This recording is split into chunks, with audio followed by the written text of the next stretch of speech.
श्रीगुरुभ्यो नमः। श्रीहरये नमः।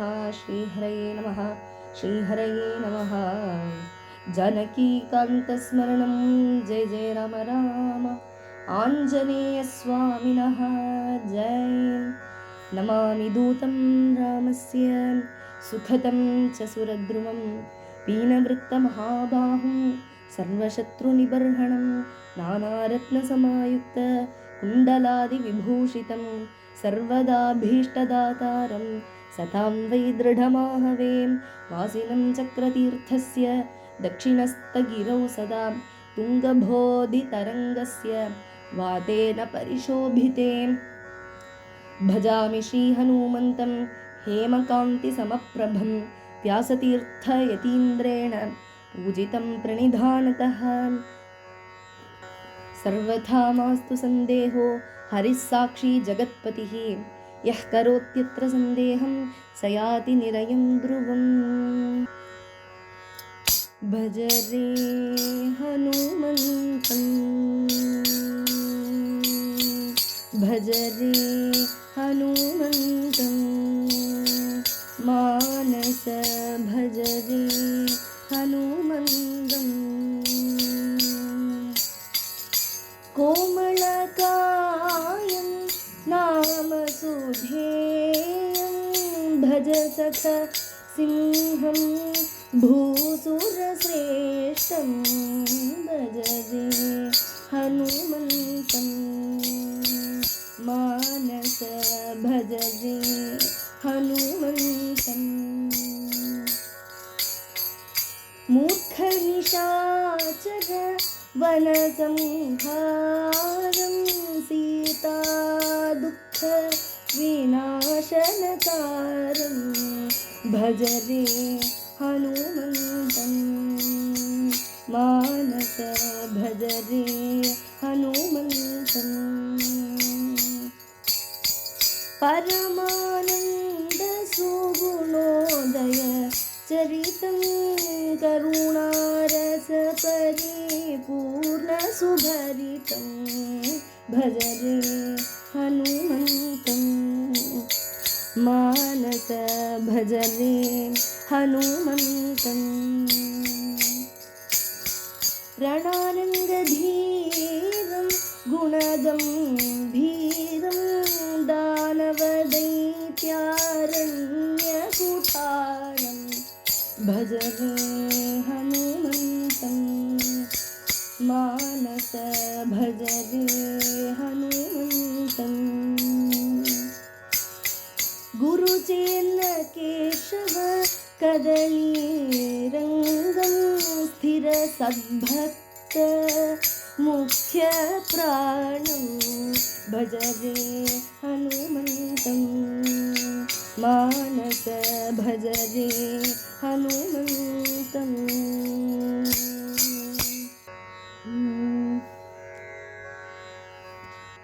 जानकीकान्तस्मरणं जय जय राम राम।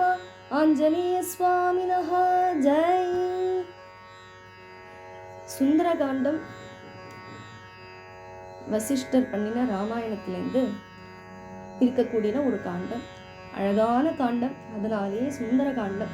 ஹனுமானை பற்றி சொல்றதுனால சுந்தரகாண்டம். அப்பேற்பட்ட ஸ்ரீ ராமதூதரை பற்றி அவருடைய வைபவம் எப்பேற்பட்டது அப்படின்னு ஓரோரோ சர்க்கத்திலேருந்து நம்மளுக்கு புரிஞ்சுக்க முடியாது. 67 சர்க்கமும் நம்ம இன்னைய பர்யந்தம் அனுபவித்திருக்கோம். மேற்கொண்டு ஒரே ஒரு சர்க்கம் தான் 68வது சர்க்கம். அதில் ஹனுமார் தன்னுடைய பூரா கதையும் பாக்கி இருக்கிற சொச்ச கதையும் பூர்த்தியாக ஸ்ரீ ஹனுமாரிடம் சமர்ப்பணம் பண்ணுறார், சொல்கிறார். அது என்னெல்லாம் அப்படிங்கிறது இன்னைக்கு அனுபவிக்கலாம்.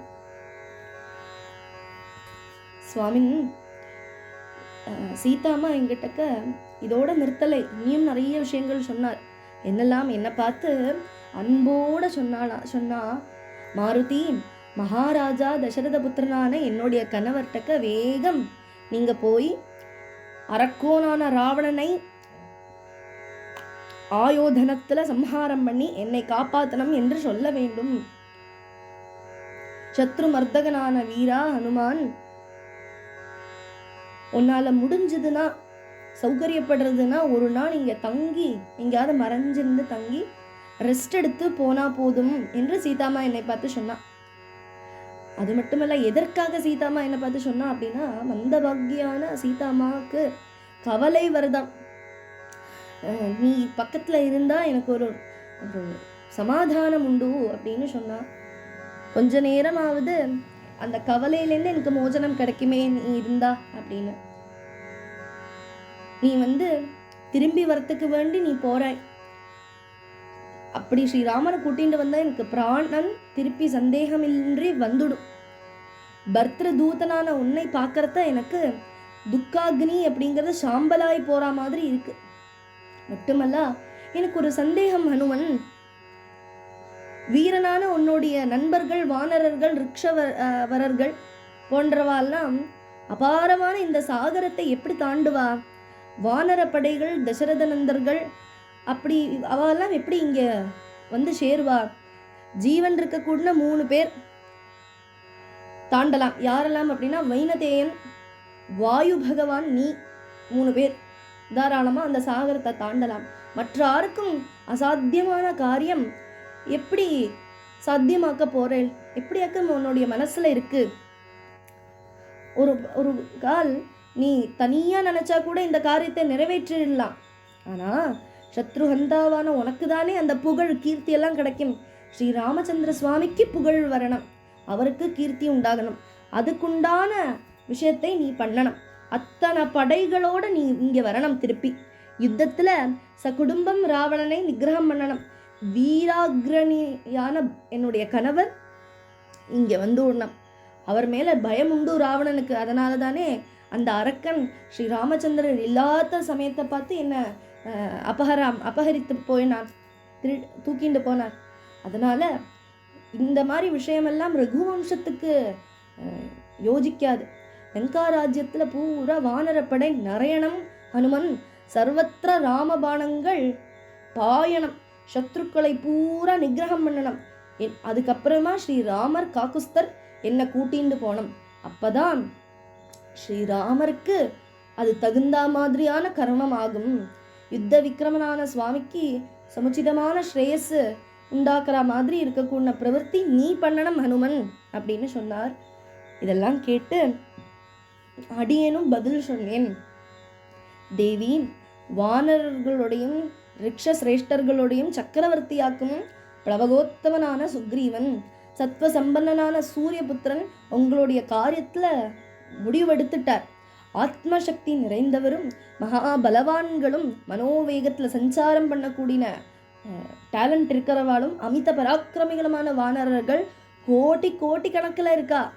அவளுடைய சஞ்சாரத்துக்கு ஒரு காலத்திலையும் ஒரு தடசமும் வராது, எந்த தடையும் வராது. மேலும் கீழும் விளங்கும் அவளுக்கெல்லாம் தாராளமா சலனம் பண்றதுக்கு உண்டான சக்தி உண்டு. அதி தேஜசார்ந்த அவர் யாரும் பெரிய பெரிய கர்மங்கள் வந்துடுத்தே அப்படின்னு வாடி போட மாட்டா. இந்த பூமி பூரா நிறைய வாட்டி வாயு மார்க்கத்துல கூட பிரதட்சணம் பண்ணினவாளாக்கும் அவ அத்தனை பேரும். என்னுடைய பராக்கிரமத்திலையும் சக்தியிலையும் மீத அதுக்கெல்லாம் மேலே இருக்கிறவாளாக்கும் அவ. என்ன மாதிரி கொஞ்சம் பேர் இருக்கலாம், ஆனா எனக்கு என்ன மாதிரி இருக்கலாம், என்னை விட மேலே இருக்கலாம், ஆனா என்னோட கீழே யாரும் இல்லை, அது கண்டிப்பாக இல்லை. நான் கூட இங்கே எத்திட்டேன் அப்படின்னா அவளை பற்றி சொல்லணுமா? நிச்சயமா வந்துடுவா அம்மா. வானர ராஜ சுக்ரீவனுடைய பக்கத்தில் எல்லாரும் இருக்கா. இப்போ தேவி எந்த நிலையிலையும் அவ கீழப்பட்டவா அல்ல.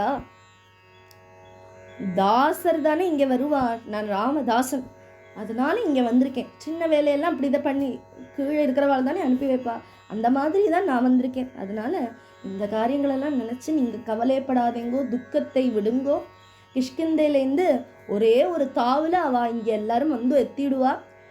சந்திர சூரியர்கள் எப்படி உதிக்குமோ அது மாதிரி ஸ்ரீராம லக்ஷ்மணர்கள் என்னுடைய தோளில் ஏறிண்டு இங்கே பிரத்யட்சமாக வருவா. சிம்ஹ சதர்சனம் சத்ரு சம்ஹார ஸ்வரூபியமான சுவாமி ரொம்ப வெகுவில் லங்கா நகரத்தில் வந்துடுவார். உங்களுக்கு பார்க்கலாம். அஸ்திரம் ஏந்திண்டு லக்ஷ்மண குமாரனும் இருப்பர். சிம்ஹம் நரி என்கின்ற மாதிரி பல்லு நகம் ஆயுதமாக்கிண்டு வானரேந்திரர்கள் அத்தனை பேரும் லங்கா பூரா நிறைஞ்சுடுவார். அது நீங்க பார்க்கலாம். மாமலைகளும் வன்காடுகளும் மாதிரி கபீஸ்வரர்கள் லங்காமலைய அணுவில் வந்து கர்ஜனம் பண்ணுவா. அந்த சத்தம் உங்களுக்கு உடனடி கேட்க முடியும். 14 ஆண்டு வனவாசம் முடிந்து சத்ருஞ்சயனான ஸ்ரீ ராமசுவாமி அயோத்தியாவில் வந்து ரத்ன சிம்ஹாசனத்தில் அபிஷிக்தனாக இருக்கிறது கண் குளிர்க்க உங்களால் பார்க்க முடியும். இப்படியெல்லாம் ராமச்சந்திரா, நான் மங்களமான வார்த்தைகள் அடியேன் சொன்னேன். சக்தி ஸ்வரூபியான சீதாமாவுடைய முகம் தெளிந்தது. உங்களுடைய வியோகத்தினால மங்கி இருந்த அந்த முகம் பூர்ணச்சந்திர நாட்டமா சாந்தமாயிற்றது என்று சொல்லி சுந்தரகாண்டம் பூர்த்தி. மேலும் இதத்தனையும் சொன்னாரே இல்லையோ, இந்த வார்த்தைகள்லாம் கேட்டு என்ன ஆச்சு அப்படிங்கிறது யுத்த காண்டத்தில் 1-2 சர்க்கத்தில் சொல்கிறா. அதையும் நம்ம அனுபவிக்கலாம். அப்போதான் பூர்த்தியாக நம்மளுக்கு ஒரு ஆனந்தம் கிடைக்கும். இதெல்லாம் ஹனுமாருடைய சாதுரியத்தை நம்ம அனுபவிச்சுட்டோம். நடந்த அத்தனை விஷயத்தையும் சொல்லிவிட்டார். இது எப்படி சுந்தரகாண்டத்தை அமைத்திருக்கான்னு நீங்கள் பாருங்களேன். சுந்தரகாண்டத்தில் ஒரு கதையும் வால்மீகி பகவான் சொல்லிட்டு வந்தார். லாஸ்ட் 3 சர்க்கத்தில் என்னெல்லாம் நடந்ததோ சுந்தரகாண்டத்தில், from the beginning of first chapter இருந்து என்னெல்லாம் நடந்ததோ அத்தனையும் சுருக்கமாக சம்மரைஸ் பண்ணி சொல்லிட்டார் இந்த 3 சர்க்கத்தில். இது எப்படி சொல்கிற, ஹனுமாரோடைய வார்த்தைகள்லேருந்து ஸ்ரீ ராமச்சந்திர பிரபு கேட்குற மாதிரி நம்மளை அனுபவிக்கிறோம். அதனால இப்போ குழந்தைகளெல்லாம் எக்ஸாமுக்கு படிக்கிறது 10 சாப்டர் இருக்குது. 10 சாப்டரும் படிச்சுட்டு சம்மரைஸாக 10 சாப்டரில் என்னெல்லாம் படித்தேன்னு சொல்லு பார்க்கட்டும், இம்பார்ட்டண்ட்டாக இருக்கிற விஷயங்கள் எல்லாம் சொல்லு அப்படின்னு ரிவைஸ் பண்ணுவாளே இல்லையோ, அந்த மாதிரி ரிவிஷன் ஆட்டமாக இங்கே லாஸ்ட் 3 சர்க்கு நம்மளுக்கு அமைஞ்சிருக்கு. அதனால எதையும் நம்ம விட்டு போகலை, படித்தது எதுவுமே மறந்து போகாத மனசில். இந்த 3 சர்க்கம் படித்தாலே போதும், அத்தனையும் நம்மளுக்கு ஞாபகம் வந்துடும். சுந்தரகாண்டத்தினுடைய கதைகள் இத்தனையும் ஹனுமார் சொல்லி முடிச்சு ஸ்ரீ ராமச்சந்திர பிரபு இதெல்லாம் கேட்டு ஆனந்தப்பட்டாராம், சந்தோஷப்பட்டார். இதுக்குண்டான பதில் சொல்லணுமே இல்லையோ, அதுதானே தகுந்ததான மரியாதை. ஸ்ரீ ராமச்சந்திர பிரபு பதில் சொல்றார். யுத்த காண்டம் 1வது சர்க்கம். ரொம்ப மகத்தான ஒரு காரியமாக்கும் மாருதி நீ பண்ணியிருக்காய். பூமியில ஒரு ஆளுக்கு கூட பண்ண முடியாத ஒரு விஷயம் அது. எதுக்கு, மனசுனால கூட சங்கல்பம் பண்ண முடியாத விஷயமாக்க நீ பண்ணியிருக்காய். கரை காணா கடலை தாவி இந்த மாதிரி ஒரு விஷயத்தை பண்ணிட்டு வரத்துக்கு வேற யாரையும் நான் காணலை. கருடனும் வாயுவுக்கும் முடியுமா இருக்கும். 3வது ஒரு ஆள் இருக்கா அப்படின்னா நீதான் ஆஞ்சனையா, வேற யாரும் கிடையாது. லங்கா ராஜ்யம் ராட்சசேஸ்வரனான ராவணனால காப்பாற்றப்பட்டிருக்கு. அங்கே தாண்டி தேவர்களும் அசுரர்களும் உரகேந்திரர்களும் யக்ஷர்களும் கந்தர்வர்களும் தைத்தியர்களும் யாராலையும் அங்கே தொட்டு பார்க்க கூட முடியாது. அப்பேற்பட்ட அங்கே இருந்து அங்கே போய் அங்கே எல்லாத்தையும் பார்த்து ஜீவனோட உயிரோடு தப்பி நீ திரும்பி வந்திருக்காய் அப்படின்னா இந்த மாதிரி சக்தி யாருக்குப்பா இருக்கு? இல்லைனா துர்ஜய ராட்சசர்களால் காப்பாற்றப்பட்ட லங்காக்கு யாரால கடந்துட முடியும், உள்ளே போயிட முடியும்? ஃபஸ்ட்டு உள்ளே போகிறதே மிகுந்ததான ஒரு விஷயம். அங்கேருந்து உயிரோடு திரும்பி வரதும் அதை விட மிகுந்ததான விஷயம். பல பராக்கிரமங்கள்ல ஹனுமானுக்கு ஈடாக யாரும் இல்லை அப்படின்னு தோன்றது. சுக்ரீவனுக்கு வேண்டி ஹனுமார் சாதித்த காரியம் பெரிய காரியமாக்கும். உத்தம பிருத்தியர்கள் அல்லாமல் இந்த மாதிரி விஷயங்கள் பண்ண மாட்டா. ரொம்ப கஷ்டமான வேலையாக இருந்தாலும் வெற்றியோட பண்ணி வரதுதான் புருஷர்களே உத்தமன். உற்சாகியும் சக்தனுமா இருந்தாலும் ராஜாவுக்கு பிரியமான காரியங்களை பண்ணின்னு இருக்கிற பிருத்தியன் வந்து மத்தியமன் அப்படிங்கிற ஸ்டேஜ். பலவும் எல்லாம் இருந்துட்டும் ஸ்ரத்தையோட பண்ணாம இருந்தா அவன் அதமன் அப்படின்னு ராமர் சொல்றார் ஹனுமார்ட்டக்க. 3 விதம், உத்தமன், அதமன், மத்தியம் அப்படின்னு. நீ வந்து உத்தமன் ஹனுமனே, சீதான்வேஷனத்துக்கு வேண்டி அனுப்பப்பட்ட நீ வந்து என்னெல்லாம் வேணுமோ அத்தனையும் பண்ணிவிட்டாய். எதுவும் பாக்கி இல்லை நீ பண்ணுறதுக்கு. அழகாக அத்தனையும் பண்ணிவிட்டாய். தேவியை கண்டதிலான சுவாபிமானத்தை நீ காப்பாத்தினாய். சுக்ரீவனுக்கு சந்தோஷம் கொடுத்தாய். எனக்கும் மகாபலசாலியான லக்ஷ்மணனுக்கும்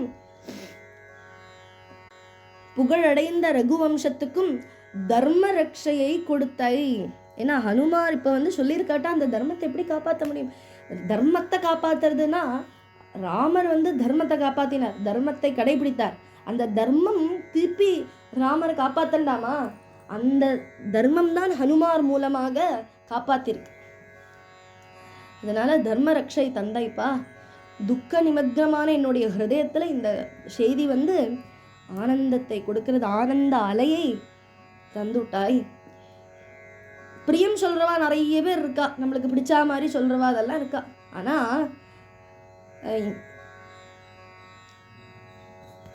ஹனுமான மாதிரி பிரியம் பண்றவா ஒரு ஜீவி இந்த உலகத்துல இருக்க மாட்டா. இதுக்கெல்லாம் நான் என்ன திருப்பி தருவேன்? இப்பேற்பட்ட உதவி பண்ணியிருக்கே, இதுக்கெல்லாம் என்ன திருப்பி தருவேன்? எனக்கு வேற எதுவுமே இல்லை, வேற எதுவும் தந்தாலும் சமமாகுமா அப்படின்னு தெரியலை. அதனால என்னுடைய சர்வஸ்வத்தையும் தரேன் அப்படின்னு ஆலிங்கனம் பண்ணினாராம் சுவாமி. ஹனுமார ஆலிங்கனம் பண்ணார். அந்த பிக்சர் எல்லாரும் பார்த்துருப்பேன். ஹனுமாரும் ஸ்ரீராமரும் ஆலிங்கனம் பண்ண கொண்ட கட்டம் எப்பேற்பட்ட உயர்ந்ததான நிலை பாருங்களேன். ஸ்ரீராமர் குழந்தையா இருக்கிறது அம்மாவை கட்டி பிடிச்சிருப்பார், அப்பாவை கட்டி பிடிச்சிருப்பார். அந்த மாதிரி கொஞ்சம் பெருசாகி கல்யாணம் ஆனதும் சீதா அம்மாவை ஆலிங்கனம் பண்ணியிருப்பார். அதுக்கப்புறம் வேற யாருக்கு கிடைச்சிருக்கும்? ஹனுமாருக்கு தானே கிடைச்சிருக்கு. ஆலிங்கனம் பண்ணி தன்னையே கொடுக்கிறார் அப்படின்னா அதாவது பகவானுடைய பரத்வமான நிலையை காட்டுறது இங்க. ஜீவாத்மா பரமாத்மா, அந்த பரமாத்மா ஜீவாத்மாவுக்கு தன்னையே கொடுக்கிறாராம். அதனால தானே பக்ததாசன் என்று நம்ம எல்லாம் கோஷம் போடுறோம். பக்ததாசன், பக்தனுக்கு வேண்டி தன்னைத்தானே கொடுத்துடுவார். வேற இந்த உலகத்துல வேற என்ன வேணும் ஒரு பக்தனுக்கு?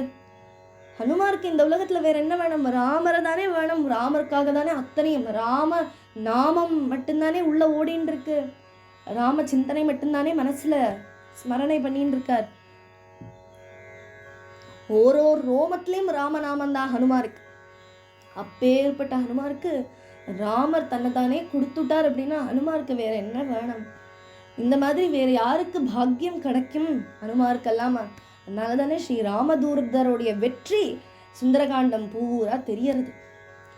அப்படி இருக்கணும். ஹனுமார மாதிரி இருந்தாக்கா ஸ்ரீராமரையே அடைஞ்சு விடலாம் அப்படிங்கிறதுக்கு உண்டான உத்தமமான உதாரணம் இங்கே அனுபவிக்கிறோம். புருஷோத்தமனான ராமர் இத்தனையும் சொல்லி ஆலிங்கனம் பண்ணி தன்னைத்தானே கொடுத்தார். அதுக்கப்புறம் கொஞ்ச நேரம் கழிஞ்சு யோசிக்கிறார். சுக்ரீவரன் கேட்குற மாதிரி சொல்கிறார், சீதான்வேஷனம் சர்வவிதமாக நன்னா முடிஞ்சுது, ஆனால் இந்த அபாரமான சாகரத்தை எப்படி தாண்டுவோம் அப்படின்னு நினைக்கிறது என்னுடைய ஹிருதயம் கொஞ்சம் கவலைப்படுறது. இந்த சாகரத்தை தாண்டறதுக்கு என்ன உபாயம் அப்படின்னு சொல்லிவிட்டு தியானத்தில் முழுகிட்டார். அப்பொழுதும் ராஜா சுக்ரீவர் பதில் சொல்கிறார், பிரபு, சாதாரண ஒருவரை மாட்டமா ஒரு வீரனான நீங்கள் துக்கம் அடையப்படாது. இதுக்கெல்லாம் இந்த கவலையை விடுங்கோ.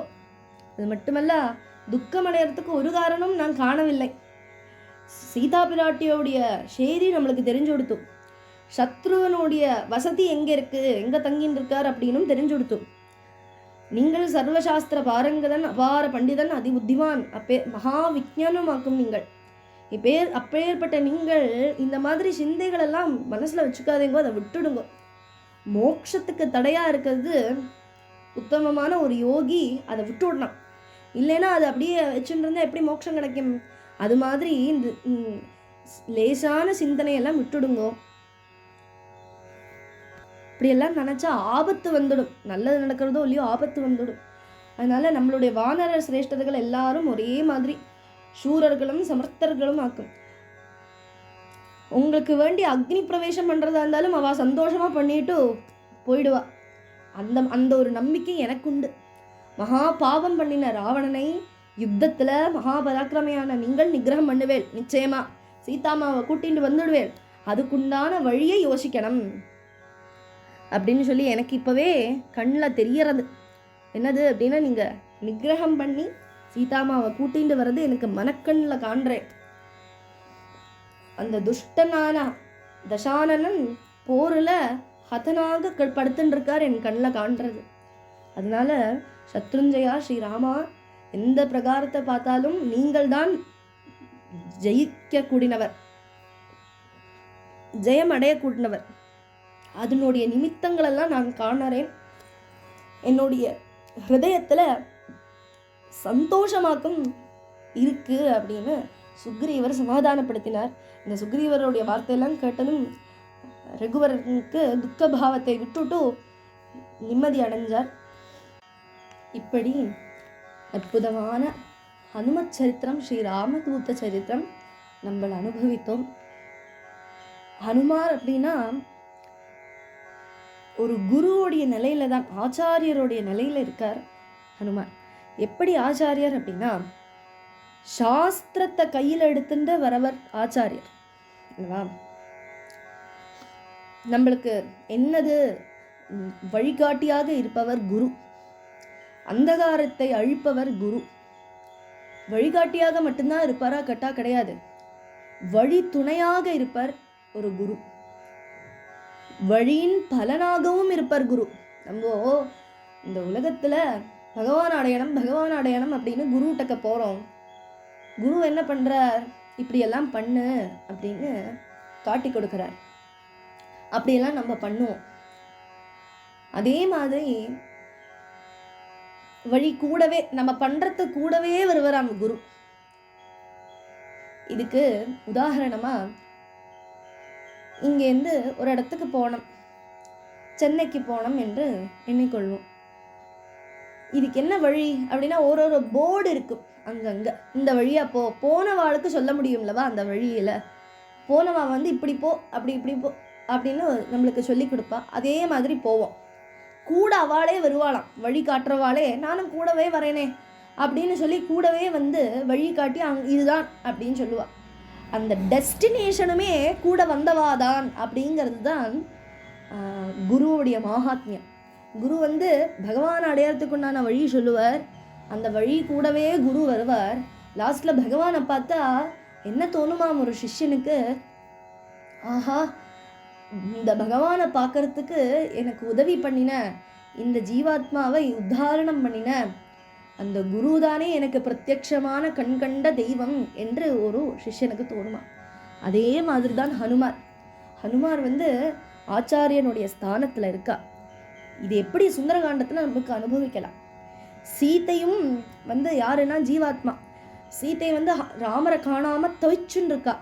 அந்த சீத்தைக்கு ராமாயணம் பூரா பாடி கொடுத்தாரே இல்லையோ ஹனுமார், அது ஆச்சாரிய ஸ்தானமா இருக்கா. அதே மாதிரி ஸ்ரீ ராமருக்கும் ஜீவாத்மாவை பத்தி சொல்லி இப்படி இருக்கா, தவிச்சுன்னு இருக்கா. நித்தியம் தியானபரோ ராமஹ நித்தியம் சோகபராயணஹ நானியத் சிந்தயதே கிஞ்சித் சதுகாமவசம் கதஹ. வேற எதுவுமே சிந்திக்காம உங்களையே தான் சிந்திச்சுன்னு இருக்கா அப்படின்னு சீதா பிராட்டியை பத்தி சொல்றாரே இல்லையோ ஹனுமார். அந்த க்ஷணத்திலையும் ஒரு ஆச்சாரியனாக தான் இருக்கார். ராமருக்கு அந்த விஷயத்தை எல்லாம் சொல்லி பரமாத்மாவையும் ஜீவாத்மாவையும் சேர்த்து வைக்கிறார் ஒரு ஆச்சாரிய ஸ்தானத்துல இருந்து. எப்படி ஹனுமார் சீதாராமரை இணைத்தது போல பண்ணினாரோ அந்த மாதிரி ஆச்சாரியனும் இந்த ஜீவாத்மா பரமாத்மாவை சேர்த்து வச்சுடுவார். இப்படி எவ்வளவோ அர்த்தம் இருக்கு. அதனாலேயே அழகு ஹனுமார். ஹனுமாரை பத்தி சொன்னதுனால சுந்தரகாண்டமும் அழகோ அழகு. இந்த ராமதூதர் நம்மளுக்கு என்ன பண்ணுவார் அப்படின்னா, எப்படி சீதாமாவை ராமரை சேர்த்து வச்சாரோ அதே மாதிரி நம்மள ஒருத்தரும் ராமர் கூட சேர்த்து வச்சுடுவார். அப்புறம் ராமரை பார்த்தா ஹனுமார் தானே வைபவம் அப்படின்னு நம்மளுக்கு தோணும். அப்பேற்பட்ட சக்தி ஹனுமாருக்கு உண்டு. எப்பவும் பகவான் கையில சஸ்திரம் வச்சுட்டு தான் அவதாரம் பண்ணினது பார்த்துருக்கோம். நரசிம்மர்னா நகம் அப்படிங்கிற சஸ்திரம், பரசுராமர்னா பரசு அப்படிங்கிறது, கண்ணபிரானோ சங்க சக்கரத்தை வச்சுட்டு வந்தார், ராமபிரான் கோதண்டத்தை வைத்துட்டு வந்தார், ஹனுமார் ஞானத்தை வச்சுட்டு வந்தார். ஒரு பக்தனுடைய பூர்ண லட்சணம் ஹனுமார் தேர்ந்து பார்க்கலாம். அது மட்டிலும் கிடையாது, பகவானுடைய லட்சணங்களும் ஹனுமார்கிட்ட பார்க்கலாம். ஸ்ரீ ராமபிரானே ஹனுமாராக வந்துட்டாரோ அப்படிங்கிற தோன்ற அளவுக்கு ராமமயமா இருந்தார் ஹனுமார். நம்மளுக்கு எப்பெல்லாம் வாழ்க்கையில சோர்வு வருதோ கவலை வருதோ அப்பொழுதெல்லாம் இந்த சுந்தரகாண்டத்தை பாராயணம் பண்ணினா அதுக்குண்டான ஒரு வழி தெளியும். நம்மளுக்கு என்ன பண்றதுன்னு தத்தளிச்சுன்னு இருக்கிறத ஜீவனம் தருமாம் சுந்தரகாண்டம். ஒரு நாளைக்கு ஒரு சர்க்கம் அப்படின்னு வச்சு படித்தாலும் ஒஸ்தி தான். அதல்லாமல் ஒரு நாளைக்கு 3 சாப்டராக படித்தாலும், அதே மாதிரி சப்தாகமாக பண்ணலாம், நவாகமாக பண்ணலாம். யதாசக்தி போல சுந்தரகாண்டத்தை பாராயணம் பண்ணுறது, ஒரு நாளைக்கு ஒரு ஸ்லோகமாவது சேவித்தோம்னா பரம சந்தோஷம் அடையலாம். குடும்பம் க்ஷேமமாக இருக்கும், லோகம் க்ஷேமமாக இருக்கும் சுந்தரகாண்டம் படிக்கிறதுனால. ஏன்னா கவலைகளை போக்கக்கூடியவர் தான் ஹனுமார். அதுக்குண்டான சக்தியும் பலவும் பராக்கிரமும் எல்லாம் உண்டு. ஒரு மனுஷனுக்கு வேண்ட அத்தனையும் ஹனுமார்ட்டுக்கு இருக்குது. அதனால ஹனுமாரை சேவிக்கிறதுனால அந்த சக்தி வைபவங்கள் அத்தனையும் நம்மளுக்கு சகல ஐஸ்வர்யங்களும் வந்து சேருமே இல்லையோ. அந்த ஐஸ்வர்யங்கள் வரது என்ன வருது? லோகமும் க்ஷேமம் அடைகிறது. புத்திரர்கள் இல்லாட்டா புத்திரர்கள் கிடைக்கும், குழந்தைகள் கிடைக்கும். மனசுக்கு பலம் இல்லாதது அப்படிங்கிறது தான் ரொம்ப இந்த காலத்தில் நிறைய பேருக்கு, குழந்தைகள்லேருந்து பெரியவா வரைக்கும் மனசுக்கு ஒரு பலம் இல்லை. அதனால எடுத்தோம் பிடிச்சோம்னு உயிரை விட்டு விடுறா, இல்லைன்னா கவலையாக புலம்பின்ண்டே இருக்கா, வாழ்க்கையை தொலைச்சி விடுறா. என்ன பண்ணுறது தெரியாமல் மனசுக்கு பலம் இல்லை. அந்த பலம் சுந்தரகாண்டம் கொடுக்கும். இந்த கவலையிலேருந்து நம்மளை மீட்டு கூட்டிட்டு வந்துடும் சுந்தரகாண்டம். அதனால் ஒரு பவர் கிடைக்கிறது அப்படின்னா சுந்தரகாண்டத்துலேருந்து நிசந்தேகா, சந்தேகமே இல்லாமல் கிடைக்கும் அப்படிங்கிறது பூர்ண நம்பிக்கையோடு நீங்கள் படித்தா நிச்சயமாக கிடைக்கும். ஹனுமார் கை விட்டதாக சரித்திரமே இல்லை. ஹனுமாரை கை பிடிச்சா ராமரை பிடிச்சா மாதிரி. ராமருக்கு என்ன சந்தோஷம் அப்படின்னா, ஸ்ரீ ராமதூதரை பற்றி சொன்னோம்னா, ராமதூதரை வணங்கினோம்னா ராமருக்கு சந்தோஷம். அதே மாதிரி ராமதூதர்கிட்ட போய் ராம ராம ராம ராம ராம ராம ஜெய ராஜா ராம், ராம ராம ஜெய சீதா ராம், ராம ராம ஜெய ராஜா ராம், ராம ராம ஜெய சீதா ராம் அப்படின்னு ராமா சீதா சீதாராமா அப்படின்னு சொன்னோம்னா ஹனுமாருக்கு ரொம்ப பிரியம். இப்படி ஒரு ஆத்ம பந்துவாக அவ 2 பேரும் இருக்கா. அந்த மாதிரி நம்மளும் பிரார்த்தனை பண்ணினோம்னா நிச்சயமாக எல்லா அபீஷ்ட வரதங்களும் தந்து அருள் புரிவார். காமியார்த்தமாகவா இருந்தாலும் சரி, பகவானை அடையக்கூடியதான பரமமான ஆசையாக இருந்தாலும் சரி, அத்தனையும் நல்லது பண்ணுறது அப்படின்னா நிச்சயமாக அனுகிரகம் பண்ணுவார் ஹனுமார். அப்பேற்பட்ட ஹனுமாரை இந்த ஹனுமார் சாலிசாலையும் சொல்கிறாளே, संकट हरे मिटे सब पीरा, जो सुमिरै हनुमंत பலவீரா. சங்கடத்தை பொடி பொடியாக ஆக்கிடுவார். அப்பேற்பட்ட ஹனுமாருக்கு ஜெய்கோஷம் போடுறோம். ஜெய் ஜெய் ஜெய் ஹனுமான் கோசாய், கிருபா கரஹு குருதேவ கி நாய், यो शतवार पाठ कर कोई, छूट ही बंदी महासुख होई. இந்த சுகம் தரக்கூடிய ஹனுமானுடைய சரித்திரத்தை சதா சமயம் பானம் பண்ணி ஸ்ரீ ராமதூதரை வணங்கி ராமருடைய திருவடியை அடையும்படியாக பிரார்த்தனை பண்ணிப்போம். சுந்தரகாண்டம் இதோட பூர்த்தியாகிறது. மேலும் பொதுவாக சுந்தரகாண்டம் பாராயணம் பண்ணி அதோடு நிறுத்துறதாக வழக்கமில்லை. பட்டாபிஷேக சரித்திரத்தையும் சொல்லிதான் பூர்த்தி பண்ணுவோம். அந்த ஸ்ரீராமருடைய பட்டாபிஷேக கட்டத்தை அடுத்த பகுதியில் அனுபவிக்கலாம் என்று சொல்லி பிரார்த்தனையோடு சமர்ப்பணம் பண்ணிக்கொள்கிறேன் இந்த சுந்தரகாண்டத்தை. ஜானகி காந்த ஸ்மரணம் ஜெய ஜெய ராம ராம ஆஞ்சநேய சுவாமினஹ ஜெய். புத்தர்பலம் யசோதைரியம் நிர்பயத்வமரோகதா அஜாட்யம் வாக்படுத்வம் ச ஹனுமத் ஸ்மரணாத் பவேத்.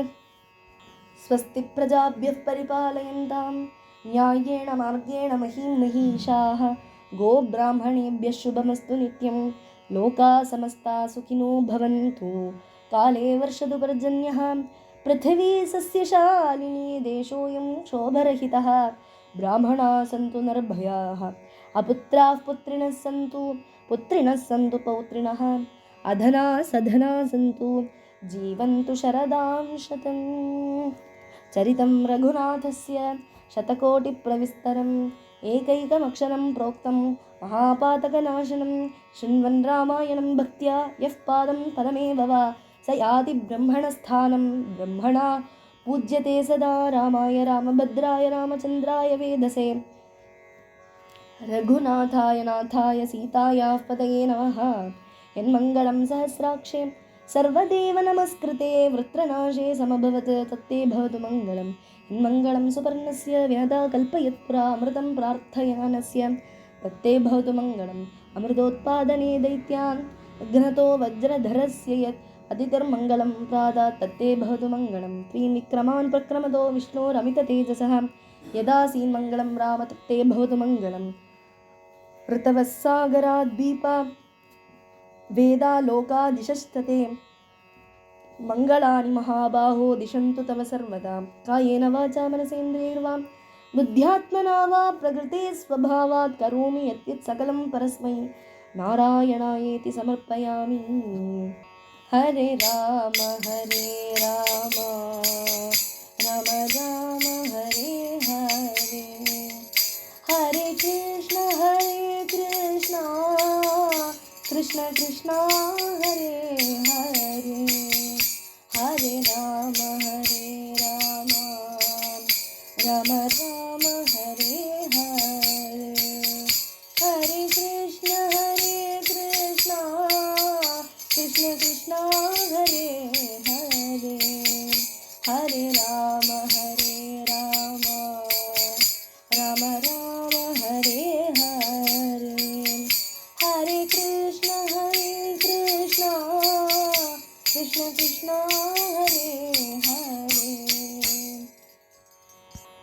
जानकीकान्तस्मरणं जय जय राम राम श्री सीता लक्ष्मण भरत शत्रुघ्न हनुमत्समेत श्रीरामचन्द्रस्वामिने नमः आञ्जनेयस्वामिनः जय राम राम राम राम राम राम राम राम